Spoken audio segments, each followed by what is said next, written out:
अस्मद्गुरुभ्यो नमः। श्रीमते रामानुजाय नमः। श्री श्री 1008 श्री स्वामी जी श्री सीतारामाचार्य जी महाराज के दिव्य प्रवचन श्री नित्य लीला ग्रंथ 15वां भाग। रोज 16 फरवरी 1945। रोज रोज कहते हैं, प्रसंग वही चला है जिसे सुनकर रस आवे, नवीन नवीन मालूम पड़े, उसे सत्संग का रसिक कहेंगे।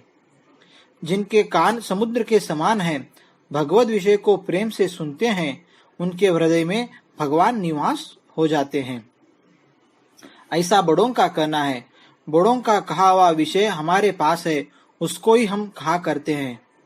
प्राकृत विषय हमें कुछ नहीं करना है। प्राकृत से उपरामता नहीं होती, भोगों से जीव धापता नहीं, ऐसा बुरा हाल है। जब भगवत विषय में दिव्य नवीन नवीन आनंद मालूम पड़े तो फिर क्या कहना, धन्य है उसे। हमारा तो कहना है कि श्री रामचरितमानस रामायण जी ऐसा दिव्य ग्रंथ है कि चाहे जितनी दफा पढ़े नवीन नवीन रस मालूम पड़ता है। भगवत विषय रस प्रेमी की यही पहचान है। संसार का जुटान जो कुछ भी है वह सब अनित्य है। गर्भ में यह सब जुटान हमारे पास कहाँ था? यह तो यहाँ मध्य में ही जुटा है और न यह सदा रहेगा। मनोरथ अवश्य भंग होगा। हम और हमारे इस बच्चे दीर्घजीवी हों सो बात नहीं होगी। हम परवश है, मृत्यु सब पर बनी है, यह बात झूठ नहीं है। सब शास्त्र और बड़े लोगों का यही कहना है, जब तक भगवत प्राप्ति न होगी तब तक दुर्दशा भोगनी ही पड़ेगी। हर रोज संसार का भयावन पनाते हैं। क्यों? इसलिए कि यह संसार ऊपर से सुहावना दिखता है, मोहित करता है, किंतु धोखा है। दीपशिखा सम युवती तन मन जनी होसी पतंग। सदा सत्संग सुनता है तो क्या हुआ, सत्संग में बैठा है, वहां भी रूप को देख लेता है। ऐसा होता ही रहता है, क्योंकि ऐसा प्रबल मोहन रूप ही इस संसार का है। यह भयानक भी बहुत है। ऐसा एक भी घर नहीं है जहाँ रोग, हानि, शोक, भय का आक्रमण न हुआ हो। किसी के पति, किसी के बालक, पिता, माता की अचानक मृत्यु का होना भयानक आफत है। बहुत से जहाज समुद्र में चले जा रहे हैं, तूफान आ गया, न जाने क्या होगा। एक नाव डूब रही है, उसको देखकर दूसरा हंसता है, परंतु हंसने वालों का जहाज भी तो उसी समुद्र के तूफान में है, न जाने कब डूब जाएगा। देखिए, जो विधवाएं बैठी हैं, वे लोग क्या कभी विधवाएं बनना चाहती थी? नहीं, परंतु आज कितनी विधवाएं बैठी हैं, घोर दुख भोग रही है। हमारे यहाँ से लेकर 14 लोक और ब्रह्मा के सत्य लोक तक सब संसार ही है और पूर्ण दुखमय है। देवलोक भी बड़ा एक जेल खाना है। हम लोगों को लोहे की बेड़ी पड़ी है तो देवताओं को सोने की बेड़ी पड़ी समझे। एक गरीब की स्त्री है, दूसरी सेठ राजा की स्त्री है। गर्भाधान का कष्ट सभी को भोगना पड़ता है। एक ही क्रम लागू होता है। भोजन किया, भोग, जन्म, मृत्यु सबको एक सा है। सेठ लोगों का जरा चिकना और गरीब का रूखापना है। देवताओं की उम्र बड़ी और हम लोगों की कमी है। देवलोक क्षीणे पुण्य मृत्युलोकम मिशंति। लोके अर्थात पुण्य खत्म होने पर स्वर्ग से गिरा दिए जाते हैं। श्री गीता जी में भगवान स्पष्ट बताए हैं, आब्रह्म भुवनालोका। ब्रह्मा के एक दिवस में 14 इंद्र स्वर्ग का राज्य भोग करके मर जाते हैं। ब्रह्मा जी 100 वर्ष की आयु हम लोगों जैसी है। हमारा लोक कर्म भूमि तथा देवलोक भोग भूमि है। जब तक श्री गुरु चरण कृपा के द्वारा इस 14 लोक के जेल खाने से हमारी मुक्ति नहीं होती है, तब तक यह महान दुख बना ही रहेगा। मनुष्य देह प्रभु ने कृपा करके हमें दिया है। मुमुक्षु को खूब विचार करना चाहिए। मनुष्य देह की सफलता क्या है?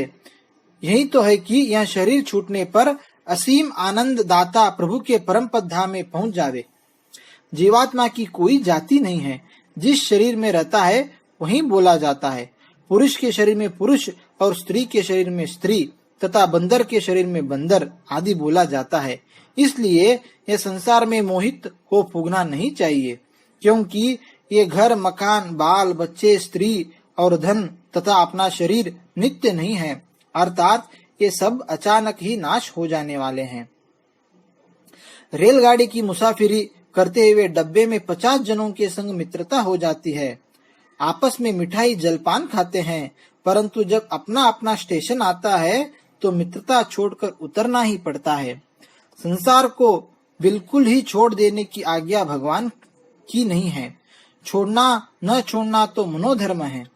संसार का व्यवहार करते हुए भी मोहित न होना, यही संसार छोड़ना कहा जाता है। ऐसे समझदार के लिए सभी जगह एकांत है। बेसमझ को तो जंगल में भी एकांत नहीं है। समझकर संभलकर गृहस्थ दर में रहे तो संसार बंधन नहीं करेगा। ऐसे गृहस्थों की अवश्य ही मुक्ति होती है। गेरुआ कपड़ा पहनकर सन्यासी बनने से क्या लाभ है? देखा जाता है कि बहुत से सन्यासी मरकर प्रेत बनकर दुनिया के लोगों को कष्ट पहुंचाते हैं। सच्चे सन्यासी तो श्री जनक महाराज थे। वे संसार में रहे, उनके पास बड़े बड़े ऋषि मुनि जन सत्संग उपदेश के द्वारा ज्ञान ग्रहण करते थे। एक गृहस्थ धर्म व्याध मांस बेचकर अपनी जीविका चलाते थे, परंतु बड़े बड़े ज्ञानी मुनि जन धर्म पूर्ति व्याध के पास ज्ञान लेने जाते थे। सारांश क्या समझे? यह समझे कि मैं मेरा कुछ नहीं, प्रभु ने कृपा कर प्रारब्धानुसार सब जुटा दिया है। प्रभु आज्ञानुसार ड्यूटी मात्र करना है। ऐसा समझदार जिस घर, जिस जाति, जिस देश में रहता है उसका मुख्य ही होवेगा। और जो लोग विरक्त सन्यासी बनकर मैं मेरा करते हैं तो उन्हें अवश्य नरक प्राप्त होगा। श्री गोपीगण, श्री राधा जी ऐसों को भी जरा अभिमान आ गया तो उनके पास से भगवान अंतर ध्यान हो गए। तब फिर और सामान्य जनों की क्या बात करे? मैं अपना नहीं प्रभु का हूँ और सब सामग्रियां भी प्रभु की है। प्रभु की आज्ञा मान सब व्यवहार करने से प्रभु की विशेष कृपा प्राप्त होती है। प्रभु की साक्षात प्राप्ति होने पर ही हम सुखी होंगे। संसार के स्वरूप का वर्णन किया गया, वह संसार की भयानकता को समझने के लिए ही किया गया है। किसी के पास घोड़ा था, अपना घोड़ा हमें देकर वह कहीं चला गया। हमने उस घोड़े से अपना काम लिया। बहुत समय तक घोड़ा हमारे पास रहा, परंतु उस घोड़े के मालिक के लौट आने पर उसका घोड़ा उसे वापस दे देना ही पड़ेगा। ऐसे ही ये सब धन, स्त्री, पुत्र आदि भगवान की तरफ से हमें मिले हैं। हमें उन्हें भगवान को लौटा देना ही पड़ेगा। लौटाने में हमको दुख क्यों मानना चाहिए? हम और हमारा करते उसका फल क्या होगा? शोक मोह में हृदय बिल्कुल कुचल जाएगा। मरने पर, वियोग होने पर शोक की कलेजे पर चोट पहुंचती है।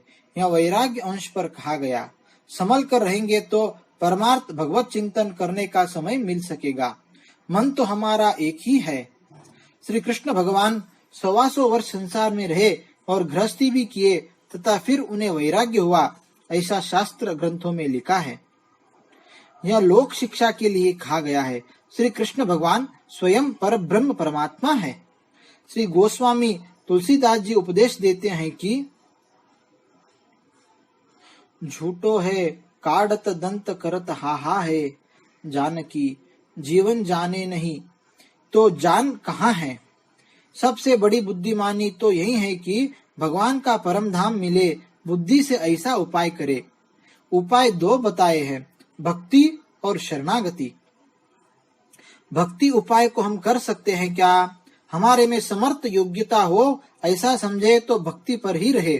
समय व्यर्थ नहीं होना है। मृत्यु आ गई, उस समय बोली बंद हो जाती है। करोड़पति सेठ है तो क्या हुआ? उस समय वैद्य डॉक्टर को 10,000 रुपए फीस दे कि 1 मिनट के लिए उनको मुंह से बुलवा दो तो नहीं बुलवा सकता। युद्ध में सिपाहियों के लिए खाने को अन्न के सत्व से बनाई हुई टिकिया दी जाती है और पानी का सत्व पीने का दिया जाता है, क्योंकि युद्ध में भोजन बनाकर खाने का टाइम नहीं रहता। वहाँ युद्ध के मैदान में तो चटाचट गोलियां चल रही हैं। अंडी के तेल के सत्व की गोली तथा अन्य औषधियों का सत्व सुविधा से उपयोग में लाया जाता है।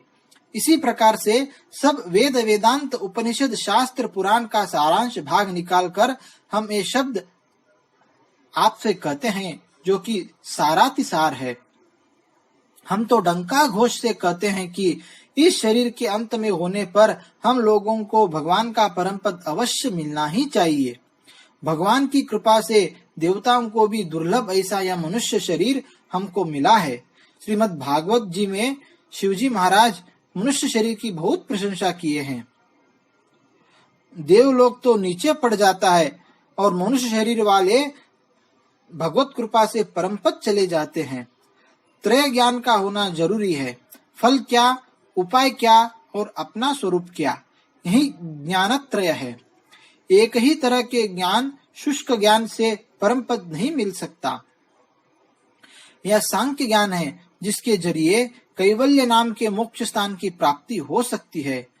वेदांत का असली निर्णय यह है कि सिर्फ ज्ञान से मोक्ष नहीं हो सकता है। मोक्ष के लिए परमात्मा की अनन्य भक्ति करनी ही चाहिए। मोक्ष के लिए परमात्मा की अनन्य भक्ति करनी ही चाहिए। शेष भाग आगे के प्रवचन में। श्री स्वामी जी का मंगल हो, श्री लाल जी का मंगल हो। जय श्रीमन नारायण।